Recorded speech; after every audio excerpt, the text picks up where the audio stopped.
कक्षा 9 के मेरे प्रिय छात्र छात्राओं, आज हम आपके हिंदी विषय में कवि रहीम दास द्वारा रचित उनके दोहे लेकर उपस्थित हैं। हमारे हिंदी स्टडी यूट्यूब चैनल में आप सभी का स्वागत है। हमारे इस चैनल को सब्सक्राइब करें और हमारी वीडियो को भी लाइक करें। हम रहीम दास के दोहे 2 भागों में प्रस्तुत करेंगे। भाग 1 में पहली वीडियो और भाग 2 में दूसरी वीडियो दिखाई जाएगी। इन दोहों के अर्थ बहुत ही महत्वपूर्ण हैं, परीक्षाओं में आते रहे हैं, इसीलिए आपको ध्यान से भी सुनने हैं, इनके अर्थ याद करने हैं और पूरी वीडियो देखनी है। चलिए प्रारंभ करते हैं। जो रहीम उत्तम प्रगति का कर सकत कुसंग, चंदन विष व्यापत नहीं लपटे रहत भुजंग। कबीर दास जी रहीम दास जी कहते हैं कि जो व्यक्ति उत्तम प्रकृति का होता है, उत्तम चरित्र का होता है, उसका कुसंग माने बुरी संगति कुछ नहीं कर सकती। उदाहरण दिया उन्होंने, कहा देखो जिस प्रकार चंदन विष व्यापत नहीं, जिस प्रकार चंदन के पेड़ पर बहुत से भुजंग लिपटे रहते हैं, लिपटे रहत भुजंग, भुजंग लिपटे रहते हैं, सर्प लिपटे रहते हैं, क्योंकि चंदन में शीतलता होती है, इसीलिए शीतलता प्राप्त करने के लिए इस पर सर्प लिपटे रहते हैं, किंतु उस चंदन पर विष का कोई भी प्रभाव नहीं पड़ता।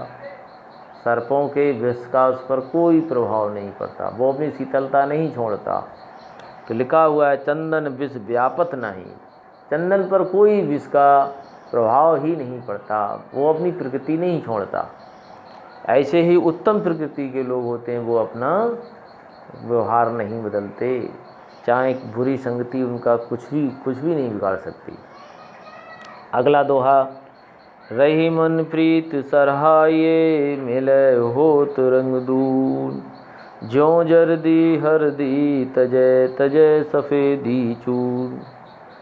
कवि रहीम दास जी कहते हैं कि प्रीत सराहिए मिले होत रंग दून, ऐसे प्रेम की सराहना करनी चाहिए। सराहिए माने सराहना करने चाहिए। जो मित्र अपने मित्र को मिल जाए तो दूना प्रेम करने लगे, रंग दून माने दूनी मित्रता करने लगे।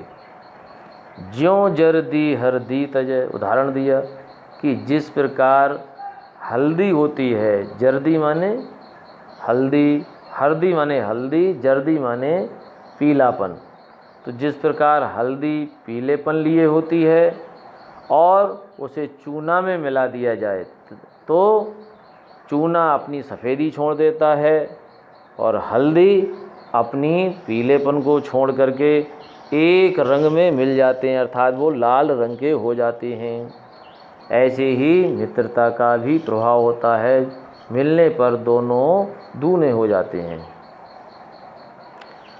रूठे सुजन मनाइए जो रूठे 100 बार, रही मन फिर पोइए टूटे मुक्ताहार।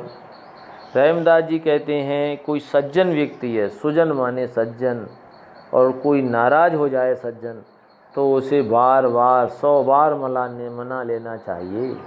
रूठे 100 बार, 100 बार रूठ जाए, नाराज़ हो जाए तो भी उसे मना लेना चाहिए कि जिस प्रकार हम मोतियों का हार टूट जाता है, टूटे मुक्ताहार, मुक्ताहार माने मोतियों का हार टूट जाता है क्योंकि बहुत बहुमूल्य होता है, और उसको फिर माने बार बार उसे हम पिरो लेते हैं। ऐसे ही हमें सज्जन को बार बार रूठ जाने पर बार बार मना लेना चाहिए। रही मन असुआ नैन ढरी, जे दुख प्रकट करे, जाहि निकारोगे ते कसुना भेद कह देई। रहीम दास जी कहते हैं कि जिस प्रकार नैन माने आँखों से ढलक करके आंसू व्यक्ति के दुखों को प्रकट कर देते हैं, जिए दुख प्रकट करे, हृदय के दुख को प्रकट कर देते हैं, उसी प्रकार कोई हमारा घर का व्यक्ति है और हम उसे निकाल देते हैं, निकारो गेहे थे, जिसको हम घर से निकाल देते हैं, तो वो कोई ना कोई भेद हमारे घर का जरूर ही दे देता है। कहा भी गया रामचरितमानस में, घर का भेदी लंका ढावे। अगला, कहे रहीम संपत्ति सगे बनत बहुत बहुरीत, विपति कसौटी जे कसे तेहि साँचे मीत। इसमें मित्रता के बारे में रहीमदास जी ने बताया है।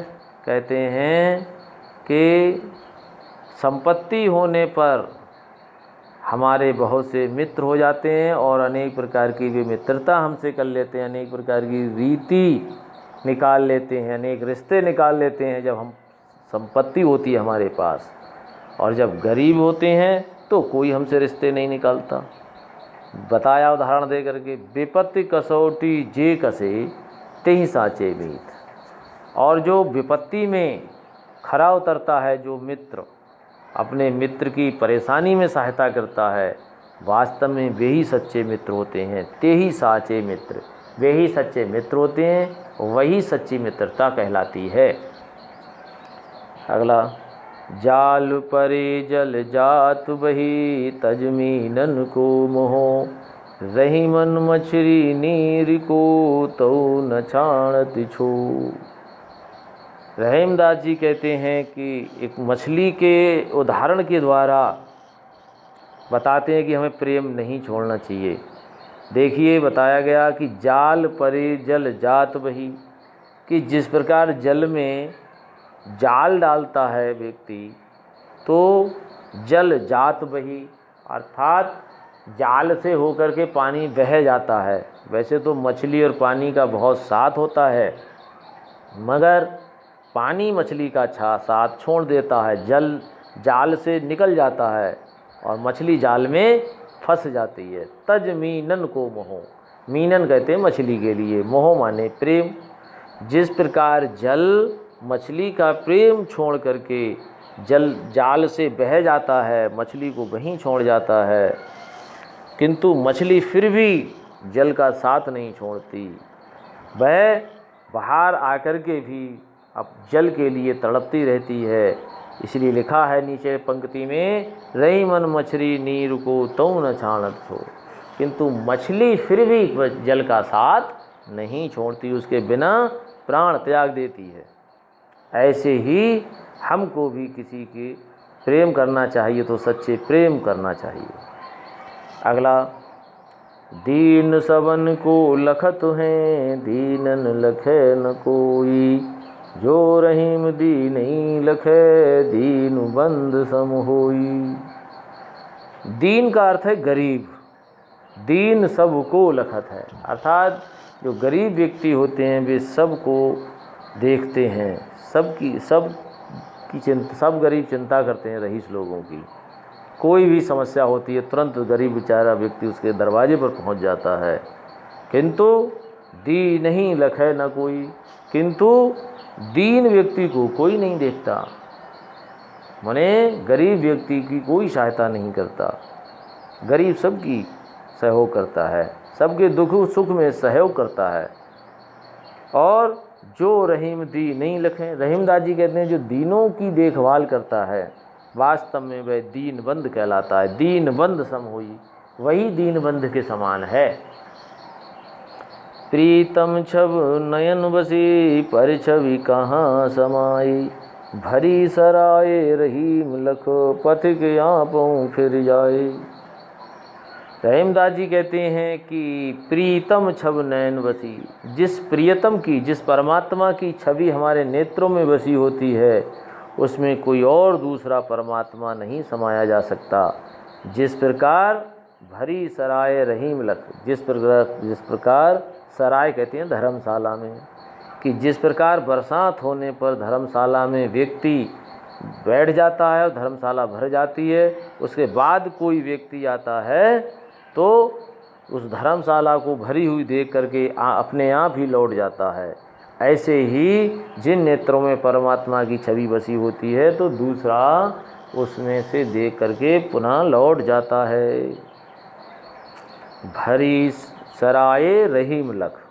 भरी सराय को देख करके रमदास कहते हैं पथिक माने रास्ता की स्वयं ही आगे बढ़ जाता है कि अब इसमें जगह नहीं है। रहीम निधागा प्रेम का मत तोरे चटिकाए, टूटे से फिर ना जुरे जुरे गांठ पर जाए। ये बहुत महत्वपूर्ण दुआ है और प्रेम के बारे में कहा गया है कि लिखा है रहीमन धागा प्रेम का, अर्थात प्रेम रूपी धागे को ज़बरदस्ती नहीं तोड़ना चाहिए। अर्थात किसी से हम प्रेम करते हैं तो उसको तोड़ना नहीं चाहिए। तोड़े चटकाए, मत तोड़ो चटकाए।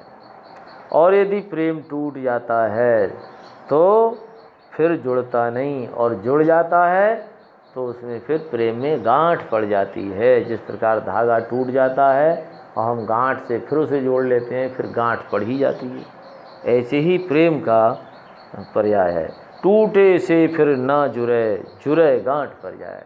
जो मित्रता टूट जाती है फिर जुड़ती नहीं, और जुड़ जाती है फिर उसमें गांठ पड़ जाती है। प्रिय मित्रों, हमारी ये वीडियो आपको पसंद आई हो तो हमारे हिंदी स्टडी यूट्यूब चैनल को सब्सक्राइब करें और हमारी वीडियो को लाइक करें। धन्यवाद।